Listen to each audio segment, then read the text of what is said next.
une grande pirogue en Amazonie qui part.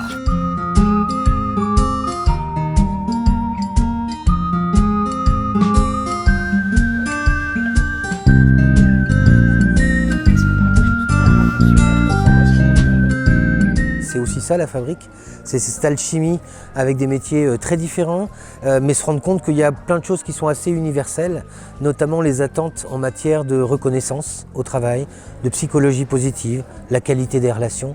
Et finalement la qualité des relations, que tu bosses à l'URSSAF, dans les meubles Gauthier ou chez Veolia, c'est voilà, l'attente essentielle de se dire qu'est-ce qui me tire vers le haut, qu'est-ce qui me fait du bien. C'est aussi voilà, l'ambiance de travail, les moyens, la façon dont on travaille, le fait qu'on soit plus dans un management de confiance qu'un management de contrôle. Donc c'est un peu tous ces sujets-là qu'on a évoqués, et en essayant de faire grandir un arbre. Alors oui, là j'ai proposé un atelier sur les 3 centres de l'intelligence. 3 centres de l'intelligence qui sont la tête, le cœur et le corps. Et là, à l'issue du débriefing, souvent ils commencent à identifier s'ils ont plutôt une dominante mentale, émotionnelle ou instinctive.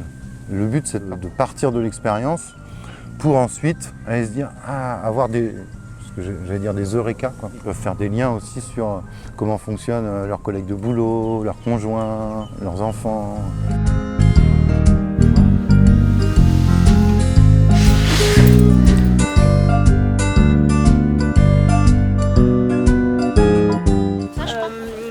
Tu vois, je trouvais ça intéressant là. Voilà. Comme ça. 3, 2, 1, partez. Je suis foutue. Stop. Et bon, l'air. C'est ça aussi, c'est dans le processus de réapprentissage. Soyez à l'écoute des résistances des vôtres et puis de celles que vous entendez. Ça demande aussi du soutien du collectif pour voilà, s'entraider et se donner l'énergie. Et pour certaines personnes, c'était difficile cet exercice parce que ça demande aussi de comprendre le sens, pourquoi on fait ça. On a besoin de sens pour soi, on a besoin de sens aussi pour le collectif.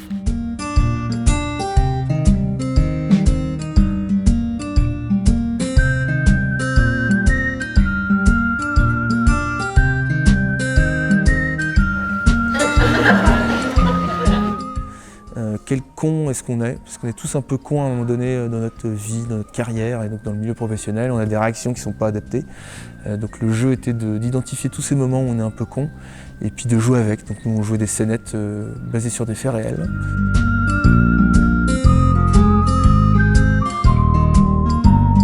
Et tout au loin, ma vieille jument noire là, qui tout d'un coup lève la tête et va droit sur la jeune fille. Et comme il y avait les 2 chevaux entre, elle les contourne et elle vient se planter devant elle, comme ça. Et elle a juste mis du coup la jeune fille la main sur l'épaule. Et elles sont restées comme ça un quart d'heure.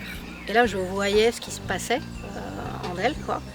Et au bout d'un quart d'heure, la jument, elle a bâillé un coup, elle est partie et elle est allée se rouler dans la terre pour envoyer tout ce qu'elle avait déchargé, qu'elle avait pris d'elle, quoi. Ouais. C'est incroyable à vivre. Déjà, c'est un cadre hyper agréable et on a des super interventions, c'est dynamique, il y a plein de gens, il y a une bonne humeur générale, bonne ambiance, donc ça fait vraiment du bien. La mise en bouche sur la première conférence, j'ai trouvé ça vraiment une montée d'énergie vraiment fascinante. Et mon premier atelier que j'ai fait autour des différents centres de l'intelligence, c'était passionnant. Elle a un goût particulier, cette fabrique de cette année, parce que ça fait un petit moment qu'on l'attend, quoi. C'est un petit moment qu'on attend d'avoir de nouveau des interactions plus classiques et plus tactiles presque, j'allais dire.